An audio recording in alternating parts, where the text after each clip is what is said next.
Hey guys, thanks for clicking on my video. Today I'm going to be explaining my experiences with post-grad life. Yes, the infamous post-grad life YouTube video, contributing to the masses. I just want to disclaim that this is my own personal experiences and everyone's experiences are different and everyone gets through their situations differently as well. So let's get started. Number 1, habits. So habits are the most important thing that you have, whether you're continuing good ones or reparenting bad ones. You need to work on it and you cannot avoid it because it'll trickle down later when you become older. Personally, going into college, I had the worst habit. For example, some of my bad habits would be bad communication skills. A lot of the stuff that I thought I knew, I didn't know, whether it be academics, life, anything really. I was really humbled after post-grad just because I realized that I wasn't as emotionally intelligent as my other friends. College kind of showed me in light of what I was lacking.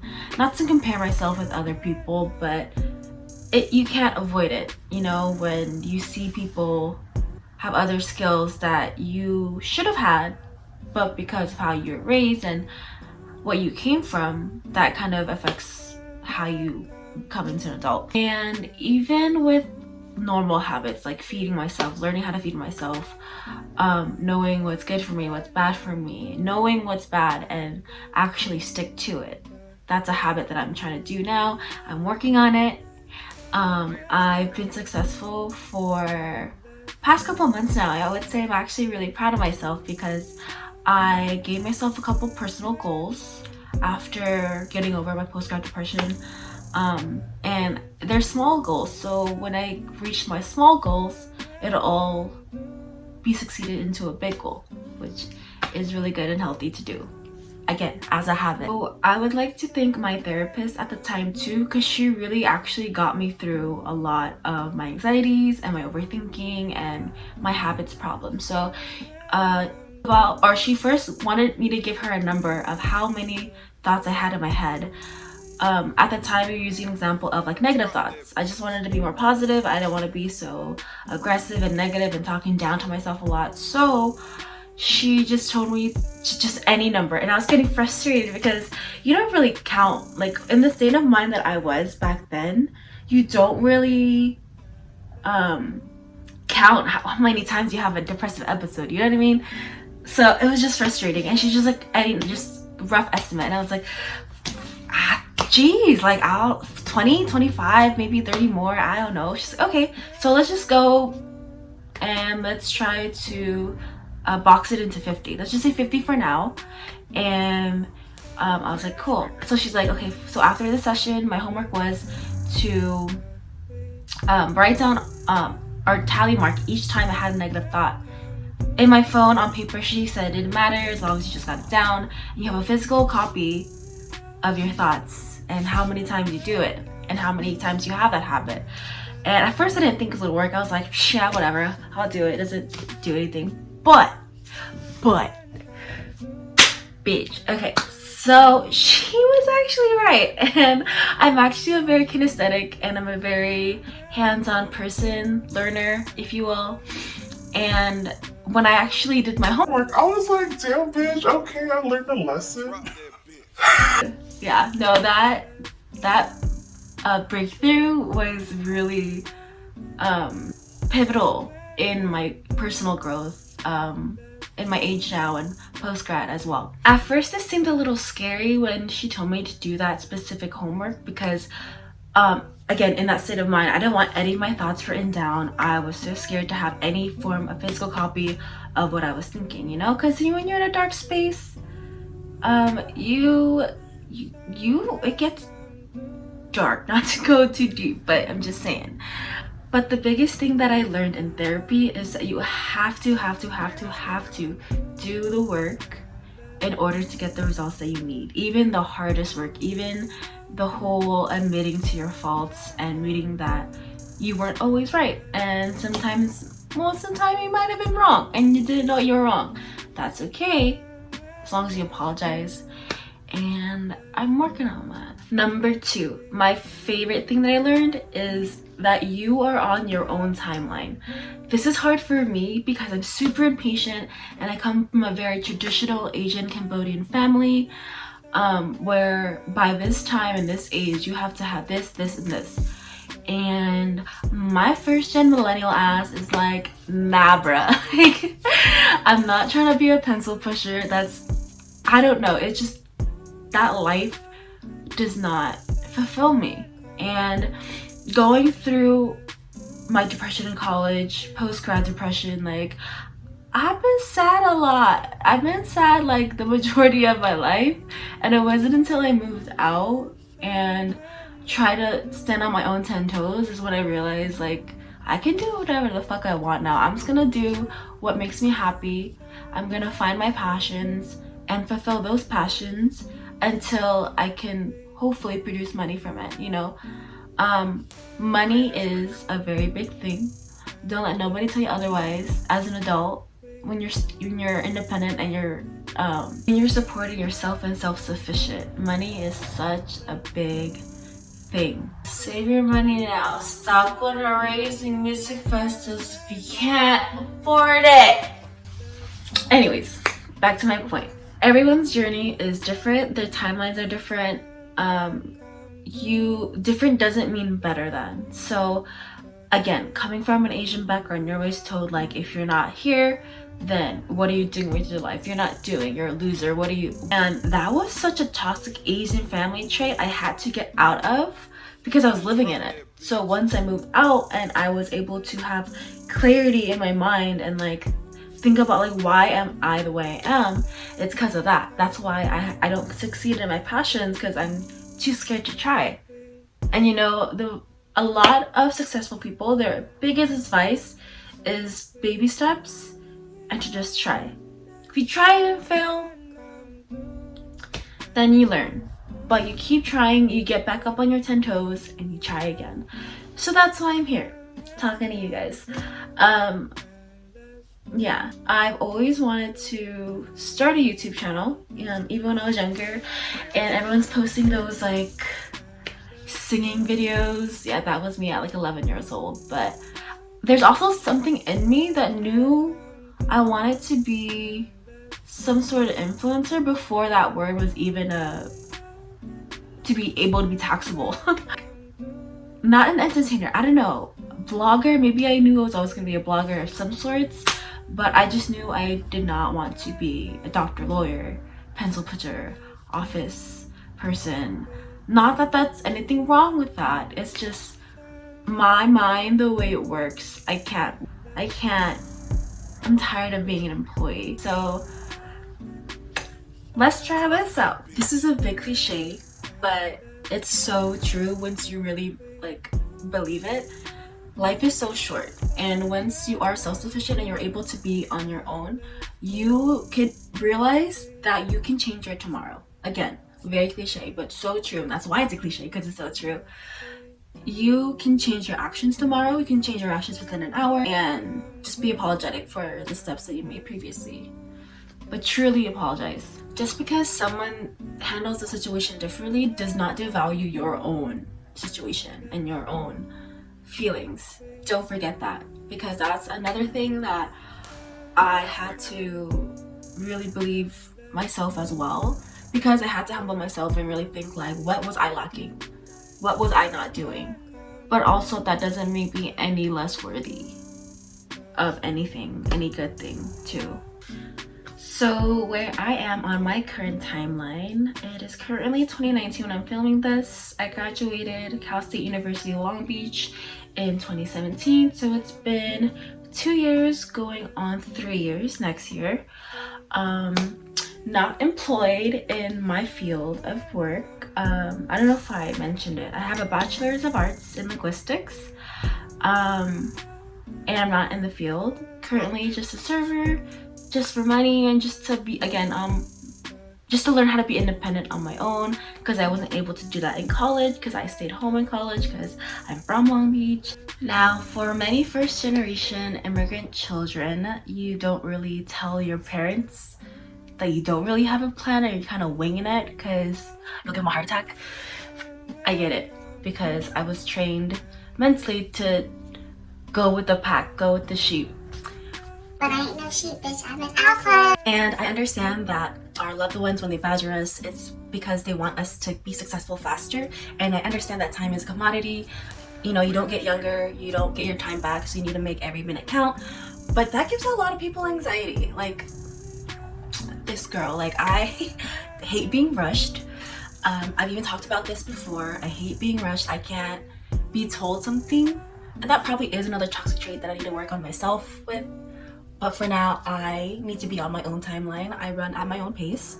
And I'm coming to terms with that. And I hope me telling you guys this will spark something or trigger something in your mind to change as well. So right now, I'm following what makes me passionate about life, what makes me want to get up in the morning and do, even if I get to do that right before my actual 9-to-5 job, which is an unconventional 9-to-5 job. But I just want something that gets me excited so much that it gets my panties in a twist, aka this YouTube channel. Right now I'm just trying to give an outlet to my creativity, an outlet for myself, kind of a memory blog of my life in this time, because this time in my life is kind of crazy. I don't know, it's not stable.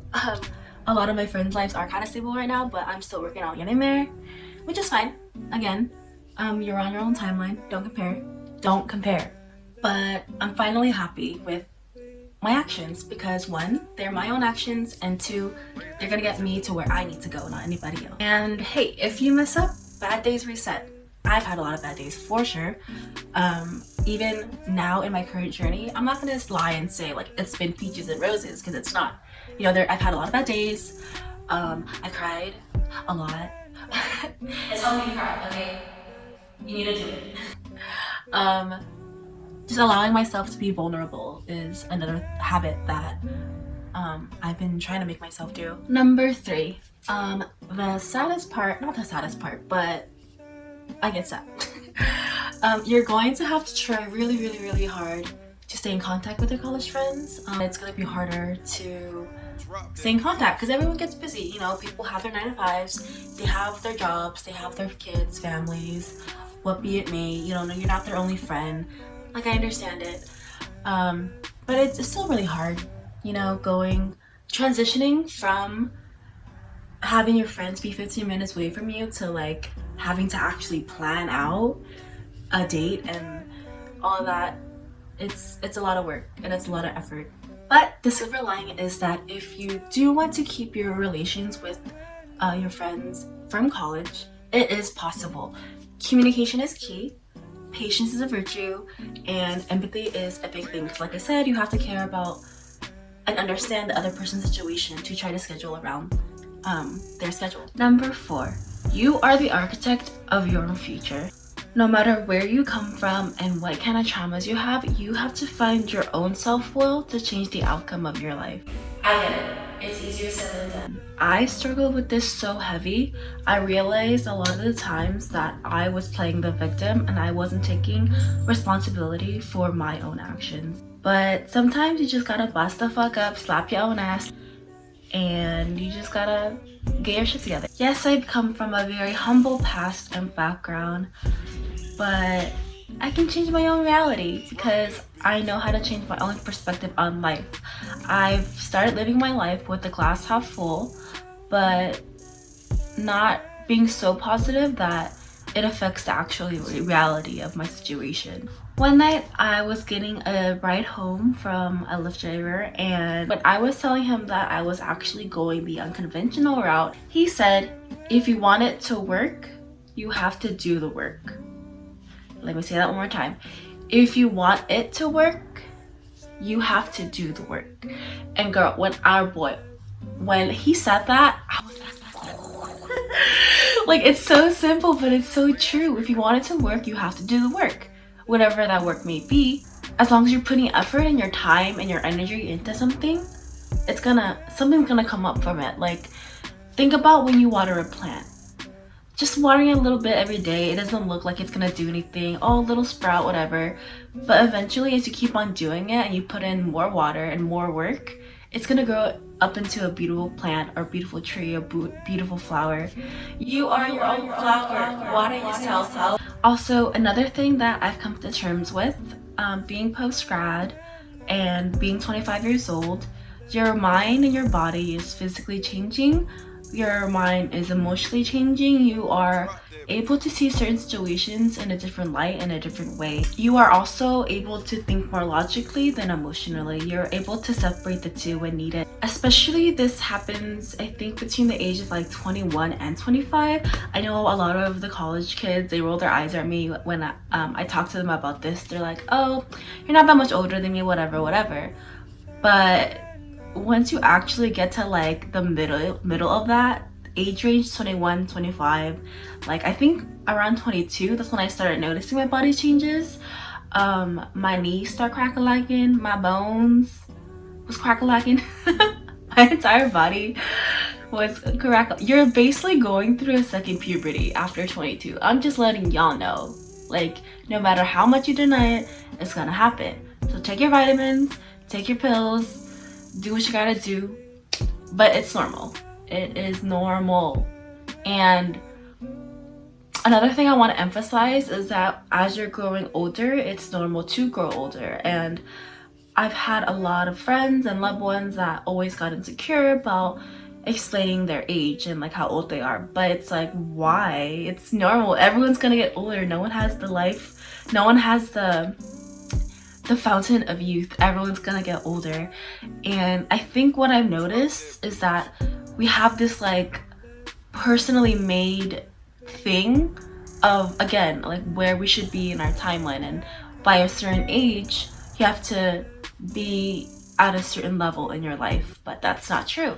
Lastly, number 5, the biggest thing that I learned after post-grad is that only go to college if you are mentally and financially ready for it, because if you aren't ready for it, you're just gonna, I don't want to say waste your time, but you just won't get the full benefit of higher education and going to college. I went through personally 5 years of college, and all that money spent, all that time spent, all those mental breakdowns, I realized that after high school, I could have chilled out, had a gap year maybe, and figure out what I truly wanted to do for like the rest of my life. But having to decide that at the age of 17 and 18 with my mental state and how I kind of grew up, that timeline and that kind of like box that they try to put you in, it didn't work out for me. So now I'm going through that whole trying to find myself now. But my point is, I didn't have to go to college to go through that. I could have saved money and figured this shit out myself. So I hope that some of you guys, or at least most of you guys, got something from my own personal post-grad experience. Some of you might not. I'm still kind of in this limbo of what my future really is, and I'm trying to be okay with that while also putting in the work that I need to do something. And to be completely transparent with you, the fact that I am 25 and I turned 25 this year, I didn't think I was gonna get here, physically, emotionally, mentally. So it's just a blessing in itself that I got to 25, and I thank God every day that I'm here and He gifted me with this point of my life. But all I can say at this current moment is that all of my actions, all of my words, and everything that I do in my current life, I'm being fulfilled. And I'm not doing it because I have to, it's because I want to. Last thing before I wrap up this video is that I want to say that you will be okay. If I can be okay and I can get out of my own dark places, you're gonna be okay as well. Again, you just gotta let yourself be vulnerable. You gotta let yourself have your emotions, and you still have to be vulnerable, but you also have to know your situation, and you have to think logically of what you can do and what the pros and cons to every outcome is. So I just want to end with good luck. If you guys have any questions, or if you related to anything in this video, if you made it this far in the video, I appreciate you. I love you already. Hit the subscribe button, notification bell, click all, and I hope I can do more vlogs like this for you guys. Bye.